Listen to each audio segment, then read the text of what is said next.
Yes, welcome back ladies and gentlemen, tankers of Blitz Universe to the channel. We've released videos on the best hold-down line, being the T-125 in my opinion, on the best current tank destroyer line for beginners, the Jagdpanzer E100 line, and then people said to me, well Martin, why didn't you include the Russian guns, the Russian Object 268 line with the big derpy 100mm and 152mm guns, the Bliat mobiles of this game?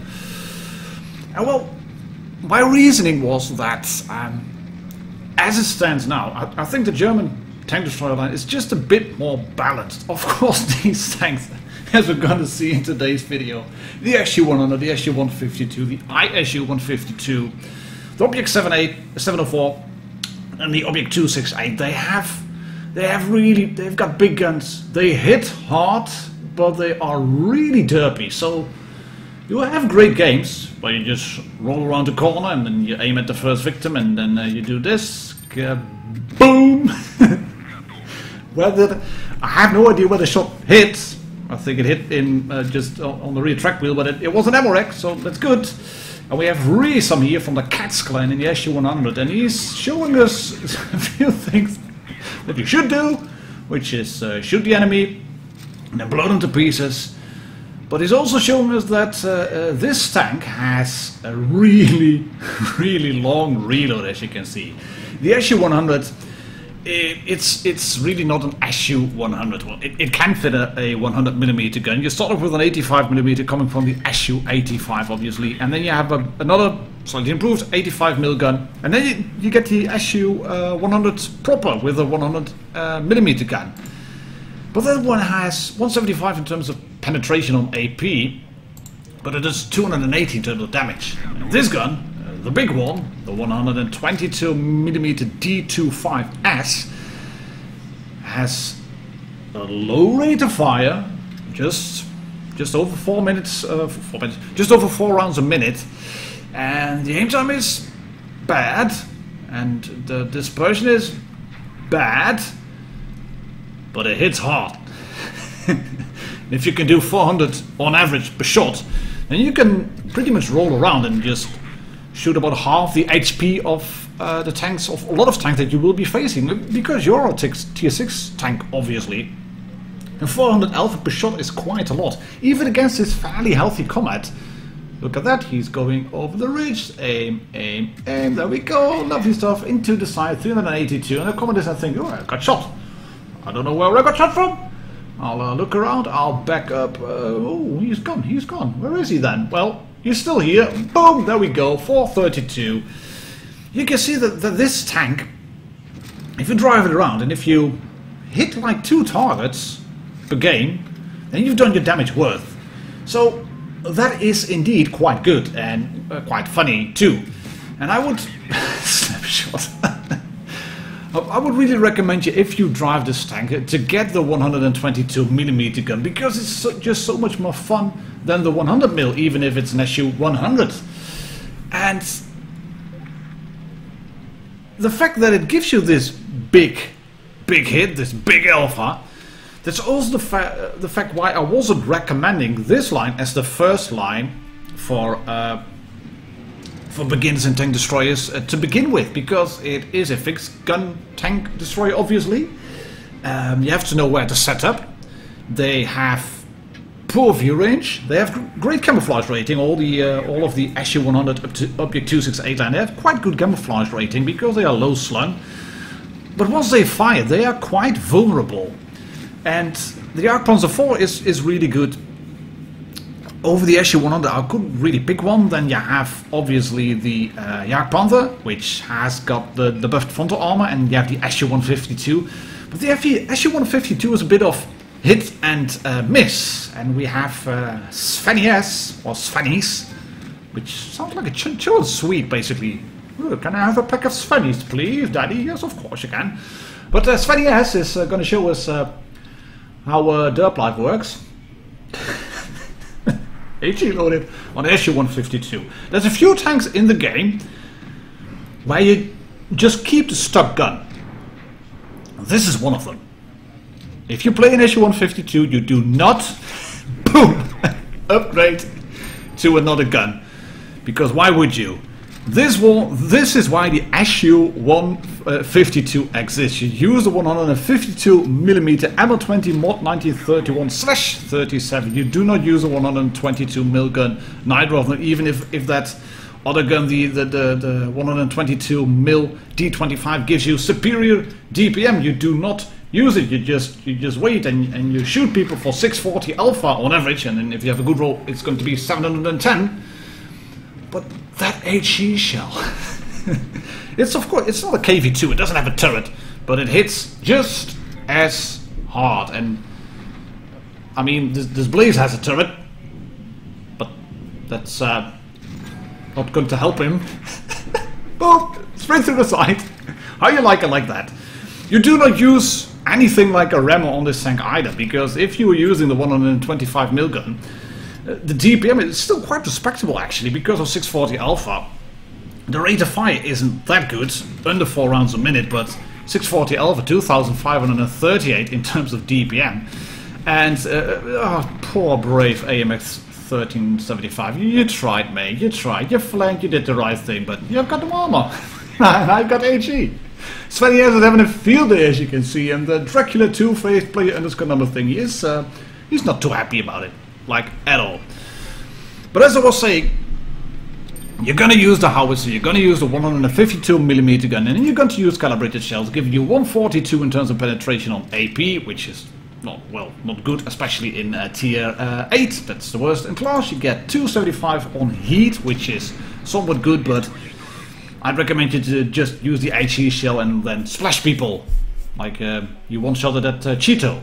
I mean, if you hurl this shell at a heavy tank in tier 8, you will knock 300 health off. No problem whatsoever, no questions asked. And games like this, that Svenny's had here, Svenny has, you have those games, but they are not very common, because it's obviously a howitzer. You have ridiculous aim time dispersion, and you will have a lot of games where you will start aiming, and even when you have aimed the gun, then Orange Jesus will say nope, and then you will miss. And the gun impression isn't brilliant either, but the HE penetration and the HE splash that makes up for it.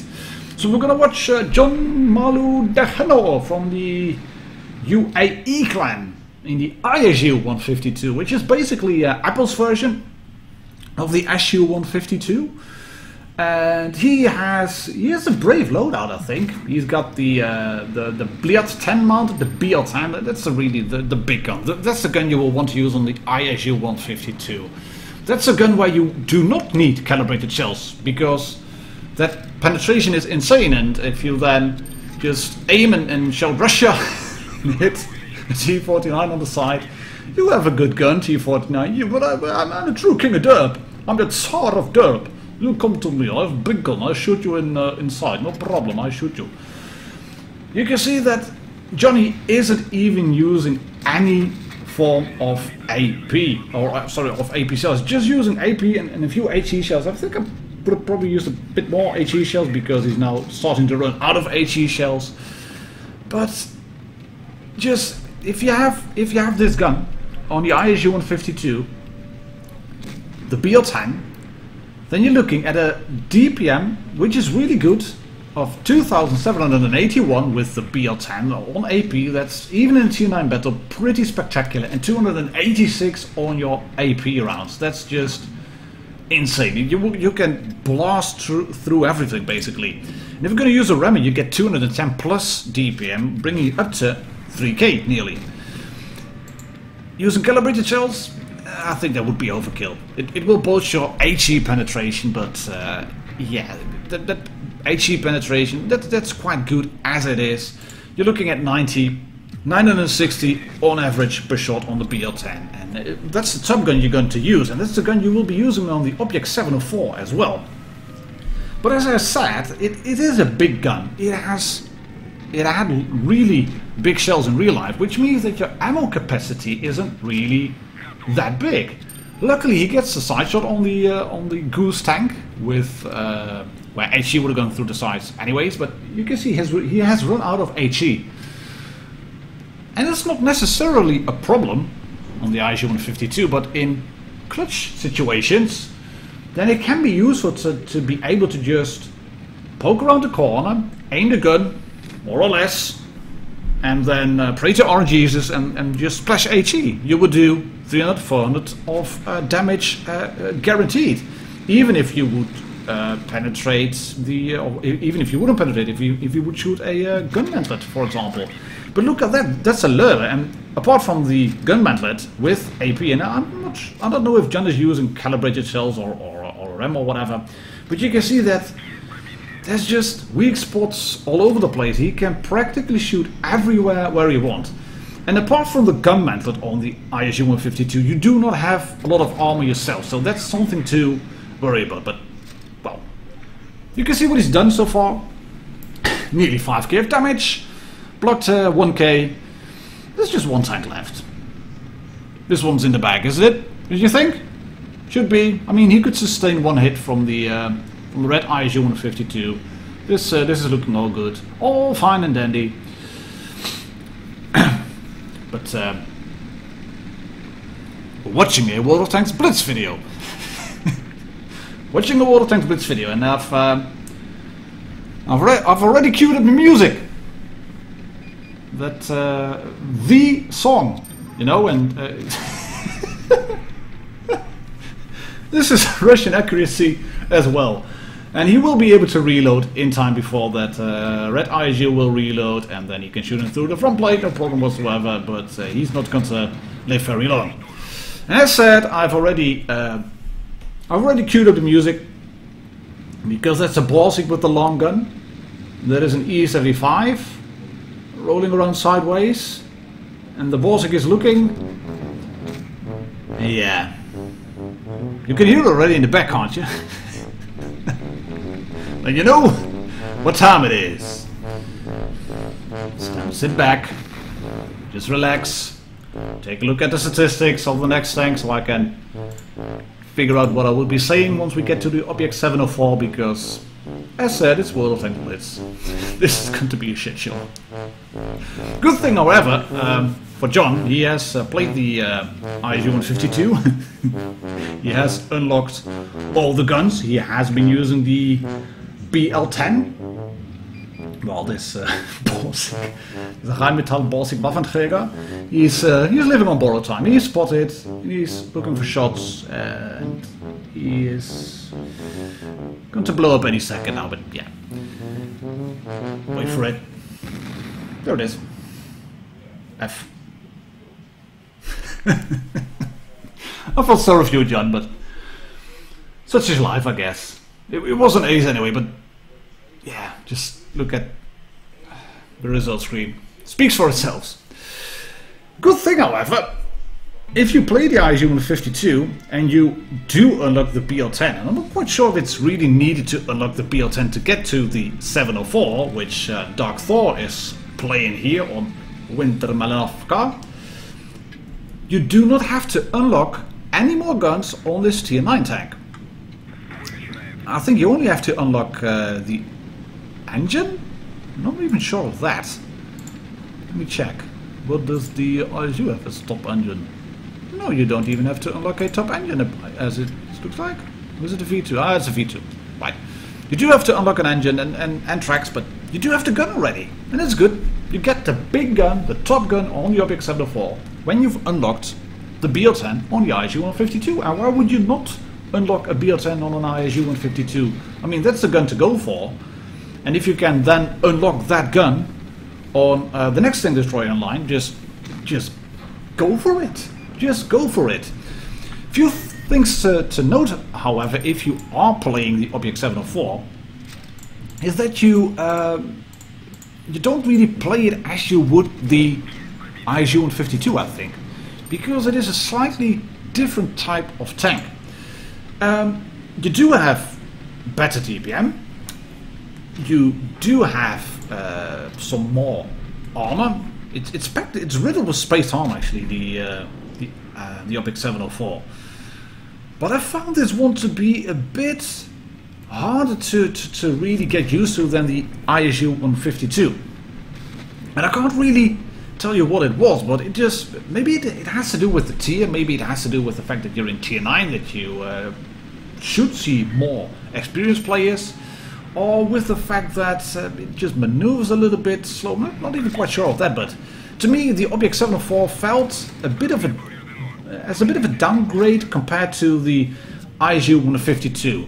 But once you get the hang of this tank, it's really troll. There's space armor on the sides, those little bits sticking out just underneath the casemate. You have trollish frontal armor. It's all flat plated, but it's angled everywhere. And as I said, you do have that big BR10 gun. And I've been flicking through the statistics on Blitz Hangar, because I just had to know why the 704 didn't quite click with me the first time. But it has to do, I think, with the mobility. It gets slightly worse traverse speed than the ISU 152, while one of the tanks on the mill area misses the arse of Dark Thor, which is good, obviously, because he now can shoot the E100 straight through the front, who did not angle his turret. But Thor is in a bit of a sticky situation, as you can see. Bounces a heat shell from that, bounces a shot from the E100, not a heat shell. But like I said, the armor is really trolly. You can bounce shots like this, and another shot missing his ass. But what I found was, with the Object 704, you were coming from the ISU 152 with good mobility. Not saying it's brilliant, but it's good. And this one is just ever so slightly worse. Slightly worse traverse speed, slightly worse pickup speed, acceleration. It's all just, it is not there. It's just not there. You also are a little bit slower, 43 kilometers over 37. You do reverse a little bit quicker, but it's 30 degrees for the ISU 152 in terms of traverse speed on hard terrain, and this one gets 26. And that may not seem like a lot, but it catches you off guard when you're on soft terrain or mid terrain, and then you are thinking, oh, I got a big gun. I have a tier 9 tank destroyer, and I'm used to that ISU 152. I'm used to the tier 8 tank. I should be just fine, and then in this position, because I was able to get behind the rock in my ISU 152. Check that out. The FV405 tracked him, and that angled the back of Dark Thor just enough to be able to bounce a shot on his ass from the Death Star, and then bounce 2 shots from the FV405 and from the T-124 up the front, and that's a hash shell into his tracks. Russian bias at its finest. Turn well, mate. Go on, shoot the Death Star. No, the E100 does it. But gun in the air. Great ace game, and Thor has been bombarding me with ace games. You can see he plays without a premium account, so that means he loses credits. But a bit lucky to survive.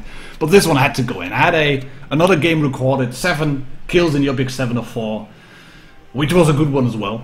But then I decided that 704 game just had to go in. It just completely summarizes the tank. With the space armor, with the big gun, with the slightly worse traverse speed compared to the ISU 152. Just had to go in. So thank you very much, Dark Thor, for sending that one my way. And this one dropped on the Discord yesterday. Stein 577 from the WLV clan in the Object 268, the Predator, the top of the line of this Russian tank destroyer tech tree line. And I don't think that this tank needs any introduction. It's a good one. It has the same type of gun as the Object 704 and the ISU 152. It's a 152mm gun. It's not the BL10. It's actually called the, what is it? The M64. 152mm M64. And if you're in a tier 10 battle, this tank is middle of the pack in terms of DPM, but it's pretty much top of the pack in terms of penetration. I would go for calibrated shells, getting 318 in terms of penetration on AP and a whopping 418 on heat. That will punch through everything basically, except traction space armor. And of course you have a nice HE shell as well, which this FE4005 is going to find out. There we go. Whoop. Oh yeah. 953 through the side of the turret. And what I haven't mentioned yet, and this may not be the best moment to mention it, because Stein has just been spotted. This tank has brilliant camo rating, just like really brilliant. If there's enemies with a pretty much standard view range on tier 10 driving around you, being that standard view range being 282, which will be a full trained crew, and Kazum, come on, Sheridan, yes, finally the shot goes in on the Sheridan, thank you very much.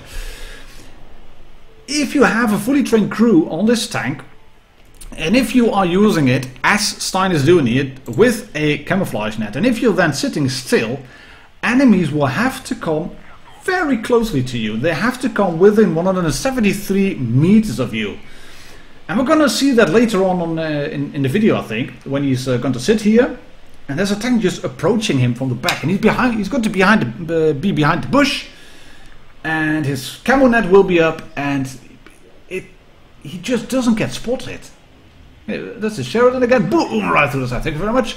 3 versus 4 at the moment, and T62A can be like really upset about what was happening, but he ran into double grills, so it wasn't going to end well.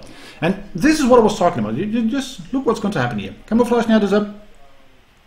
Sheridan gonna help him out. And he's reversing back, and he's spotting that IS-4 with his arse, as you can see. And I was thinking, light bulb, light bulb, light bulb. No, here's the light bulb. As always, 3 seconds after you spot it. But he was able to turn his tank all around, behind the bush, and shoot the IS-4. And this Sheridan makes the mistake of trying to shoot the other Sheridan, and then shoot Stein, and then still think I'm going to shoot the Sheridan anyway. And that was a bad play. He should have stayed away, he should have kept his distance. And that same bad play is going to happen to this IS-4 who's thinking, ooh, la la la la, there's a Sheridan, let's go on towards him. He does kill it. He does kill Professor Spaghetti, Stein's platoon mate. But yeah, at what cost? He's now down to 2 hit points. And as said, this is the top of the line tank destroyer. Stein hasn't shown a lot of shots bounced yet, and he's not going to bounce this one either from the grill. So in that regard, it's been unfortunate, but it is what this tank is. It is a good one. It is a big derpy gun. And Stein actually said to me, I really didn't like the 7-4. That's bad. Well, I quite like both of them. And I do like this one as well, because it has a big HE shell and Russian bias, so this was shotgun to hit straight away. And do just the amount of damage needed to kill the grill. So there you have it, the big derpy Billiardmobile line, the Billiard default tank destroyer line in World of Tanks Blitz, crowned by the Object 268. Thank you very much all subscribers for sending in the replays and allowing me to make this this video. And thank you for watching, ladies and gentlemen, Tankers of Blitz Universe. I'll catch you all on the next video. Cheers, happy tanking, and bye bye.